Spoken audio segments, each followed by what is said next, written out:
My wife once said to me, "Richard, do you want to be my husband, or do you want to be my debate opponent?" I laughed. I thought it was a joke. It wasn't.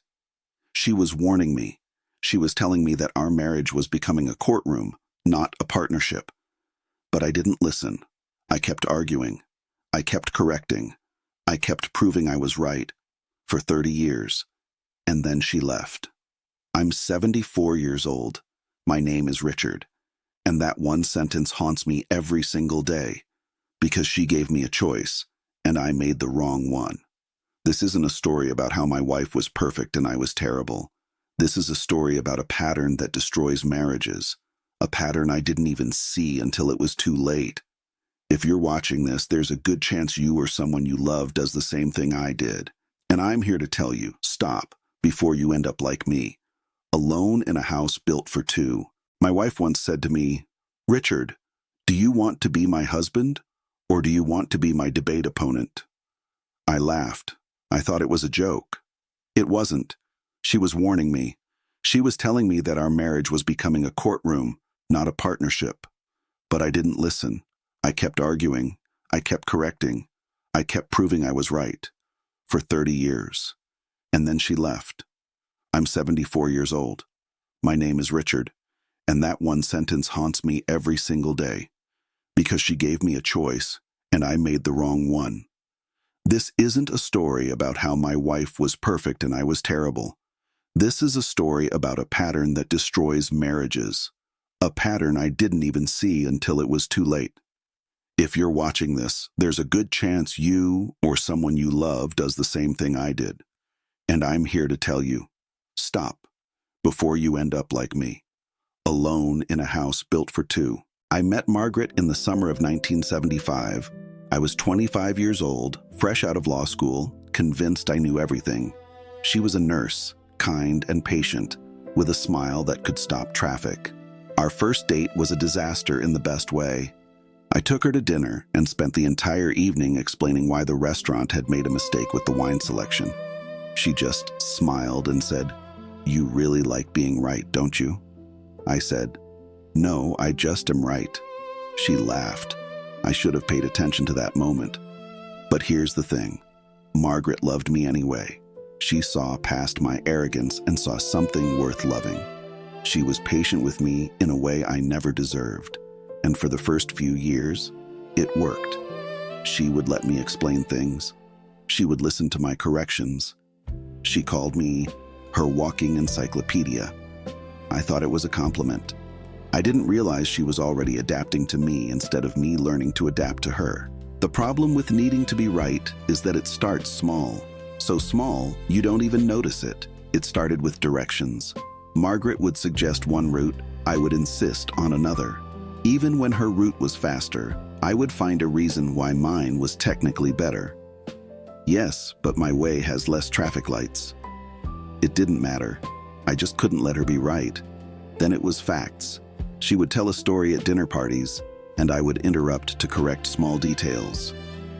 Actually, honey, that was 1987, not 1988. Actually, it was a Tuesday, not a Wednesday. Did it matter? No, but I couldn't help myself. I needed everyone to know the accurate version. I needed to be the source of truth. Then it was her opinions. She would say she liked a movie, and I would explain why she was wrong, not why I disagreed, why she was objectively wrong. I treated her preferences like mistakes that needed correcting. I was a lawyer. I was trained to argue, to find weaknesses in the other side, to never concede a point. And I brought that mentality home every single night. My wife wasn't my partner. She was opposing counsel. Margaret tried to warn me more than once, but I didn't hear her. Or maybe I heard her and just needed to explain why she was wrong about that too. The first big warning was in 1990. We had been arguing about something stupid. I don't even remember what. She stopped mid-argument, sat down and said, "Richard, why does everything have to be a battle with you? Why can't you just let some things go?" I said, "Because if I'm right, I should say so. Would you rather I lie to you?" She looked at me for a long moment and said, "I would rather you choose me over being right." just once. I didn't understand what she meant. I thought I was choosing her by being honest. I thought correcting her was a form of love. I was wrong. But it would take me 25 more years to figure that out. The second warning came in 2005. She said that sentence I'll never forget. Do you want to be my husband, or do you want to be my debate opponent? I laughed it off. I wish I hadn't. Let me tell you what being right cost me. Not just the marriage, everything around it. My wife stopped telling me stories, because every time she did, I would correct something, so she just stopped sharing. I didn't notice at first. One day I realized we hadn't really talked in years, not about anything real. My wife stopped asking my opinion, because my opinions always became lectures, so she made decisions without me. I complained about being left out.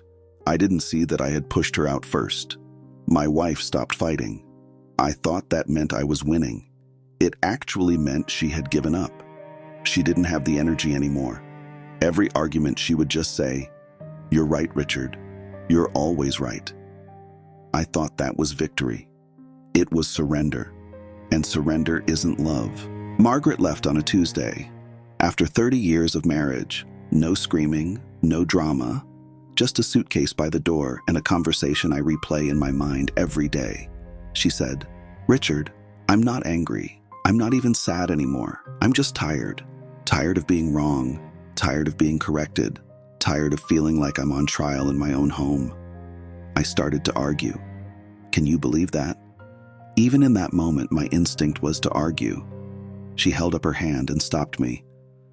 "For 30 years, she said, I've been waiting for you to choose us over being right. You never did, not once, and I don't think you ever will, so I'm choosing myself now." Then she said the words that haunt me. "Congratulations, Richard. You were right about everything, and now you can be right all by yourself." She walked out. I haven't seen her since. For the first few months after she left, I told myself she would come back. She would realize she was overreacting. She would see that I wasn't that bad. I was still making her wrong, even when she wasn't there. But she didn't come back. And slowly, I started to see what she had seen for 30 years. I went through our old photos. In every single one, I'm talking, explaining something, gesturing with my hands. And Margaret, she's listening, always listening, never talking. When did my wife stop being a participant in our marriage and become an audience for my opinions? I called my son. I asked him, was I really that bad? He was quiet for a long time. Then he said, "Dad, I love you. But growing up, we all knew not to disagree with you. It wasn't worth it. Even when you were wrong, you would argue until everyone gave up." My own children had learned not to share their opinions with me because I would debate them into silence, just like I did to their mother. I've spent 4 years alone thinking about what I did wrong, and I've learned some things I want to share with you, things I wish someone had told me 50 years ago. First, being right is not the same as being kind. You can be completely, factually, objectively correct and still be cruel. Every time I corrected Margaret, I was telling her that accuracy mattered more than her feelings. And feelings are what hold a marriage together, not facts. Second, listening is more important than responding. I spent 30 years waiting for Margaret to stop talking so I could explain why she was wrong. I never actually listened. I never tried to understand her perspective. I was just building my counter-argument. Third, some things don't need to be corrected. If your wife says 1987 and it was actually 1988, does it matter? If she takes a different route and it adds 5 minutes, does it matter? Not everything is a court case. Not everything needs a verdict. Fourth, "I'm sorry" is more powerful than "I'm right." In 30 years of marriage, I can count on one hand the times I genuinely apologized without adding a but. I always had to explain why I did what I did, why I wasn't really wrong, why she should understand. That's not an apology. That's another argument. If I could go back, I would change so many small moments. When Margaret told a story wrong, I would smile and enjoy watching her tell it. The details don't matter. Her joy in sharing it does.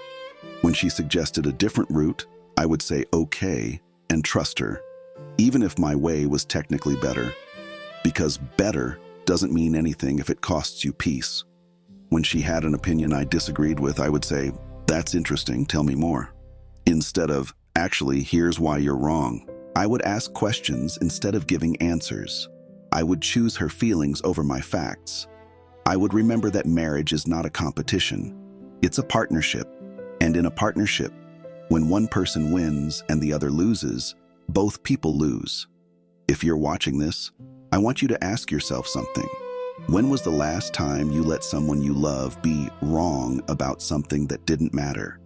When was the last time you said you might be right even when you knew you were correct? Here are the signs you might be like me. You interrupt to correct small details in stories. You keep arguing until the other person gives up. You explain why you did something instead of apologizing. You feel physically uncomfortable letting someone be wrong. You think, "I'm just being honest," when people call you argumentative. If any of this sounds like you, please listen to me. You are destroying your relationships one, well, actually, at a time. The people who love you are getting tired. They might not leave today. They might not leave tomorrow. But one day, they will look at you and realize they have nothing left to say because you've already decided you're right. Margaret, if you ever see this, I want you to know you were right. Not about the little things, about everything, about me, about us, about what I was doing to our marriage. You were right, and I was too busy being right to see it. I'm sorry I corrected you when I should have listened. I'm sorry I debated you when I should have held you. I'm sorry I made you feel like a witness stand instead of a wife. You deserve someone who chose your peace over his pride. I wasn't that person, and I'll regret it for whatever time I have left. I'm 74 years old. I live alone. My wife is gone, and the house is so quiet now. No one to argue with, no one to correct, no one to prove wrong. I finally have what I always wanted. I'm right about everything, and it means nothing. If you're in a relationship, put down your need to be right. It's not worth it. Trust me. I spent 30 years winning arguments, and I lost the only thing that mattered. Being right feels good for a moment. Being loved feels good for a lifetime. Choose wisely. Don't wait until you're 74 and alone to figure out what I'm telling you now. The best apology is changed behavior. Start today. If this video made you think, share it with someone who needs to hear it. Maybe it's your partner, maybe it's yourself. Leave a comment and tell me, do you struggle with this too? And remember, the person you love is not your opponent. They're your teammate, and teammates don't keep score.